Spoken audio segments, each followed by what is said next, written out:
हाथ न मिलाने की कंट्रोवर्सी पर पाकिस्तान टीम, पूर्व क्रिकेटर और पूरी मीडिया पाकिस्तान का बौखलाया है।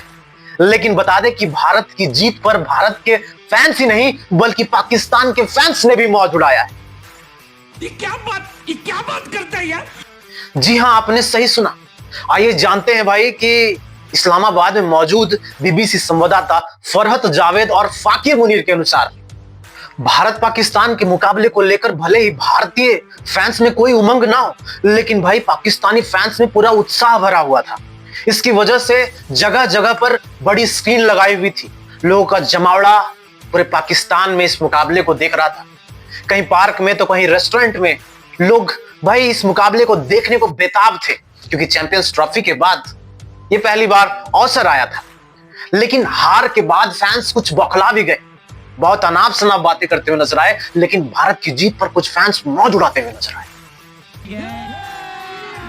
अभी मजा आएगा ना भिड़ो। जमावड़े में देख रहे एक शख्स का कहना यह था कि भाई चैंपियंस ट्रॉफी के हार के बाद हमने तो उम्मीद ही छोड़ दी थी क्रिकेट देखने की, लेकिन इंडिया पाकिस्तान का मुकाबला हुआ तो मैंने फिर से एक बार देखने की सोची।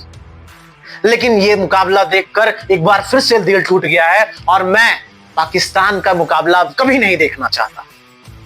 रोज आते हैं इस उम्मीद पे, आज जीतेंगे, कल जीतेंगे, परसों जीतेंगे, रोज हारते हैं।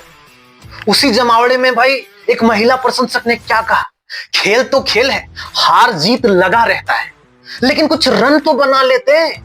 कुछ रन बनाते तो मैच जो था वो कुछ रोमांचक दिखता, जिससे मजा आता पाकिस्तानी फैंस को भी। हार जीत तो लगी रहती है भाई, हारना तो एक अलग बात होता है।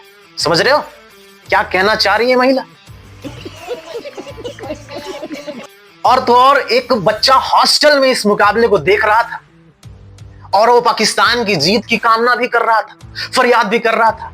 लेकिन पाकिस्तान के हारने के बाद उसने ये कहा कि भाई ये ऐसा नहीं होना चाहिए था, पाकिस्तान को जीतना चाहिए था। लेकिन जीतेगा कैसे भाई, टीम भी तो होनी चाहिए, ये भी तो सोचो यार।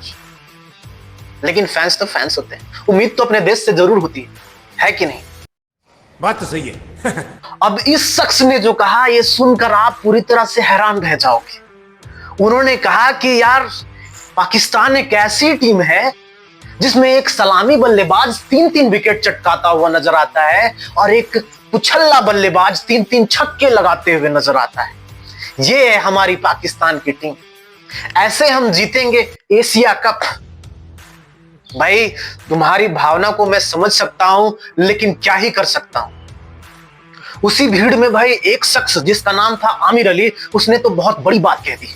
उसने कहा कि पीसीबी बस फेर बदल करना जानती है, कोच खिलाड़ी बदलते रहते हैं, लेकिन इनकी रणनीति बिल्कुल समझ में नहीं आती। भाई बेइज्जती होने को हमेशा बेकरार रहते हैं, बेइज्जती होने को हमेशा तैयार रखते हैं अपने आप को। कैसी टीम बनाते हो, क्या अप्रोच रहता है, इस पर उसने सवाल खड़ा किया और पीसीबी से सीधा सवाल पूछा। जाहिर सी बात है भाई कि किसी टीम का इतना बुरा परफॉर्मेंस कैसे हो सकता है। और अभी तो रुको, क्लाइमैक्स अभी बाकी है। पाकिस्तान का एक प्रशंसक जिसका नाम जुनैद है, उसने अपने एक्स पर एक पोस्ट किया कि यह पाकिस्तान में ही हो सकता है जब हमारा एक गेंदबाज सबसे अच्छी बल्लेबाजी करते हुए नजर आता है और एक हमारा बल्लेबाज भाई सबसे ज्यादा विकेट निकालता हुआ नजर आता है। गजब बेइज्जती है। अगर ऐसे हालात पैदा हो जाएं और एशिया कप से ठीक पहले बाबर आजम, मोहम्मद रिजवान को बाहर किया गया हो, तो भाई बाबर को याद करना लाजमी हो जाता है पाकिस्तानी फैंस के लिए। पाकिस्तानी फैंस ने भाई बाबर आजम को याद किया और यह जाहिर किया कि इस एशिया कप में बाबर आजम का होना जरूरी था। काश बाबर आजम होते तो शायद ऐसा नहीं होता।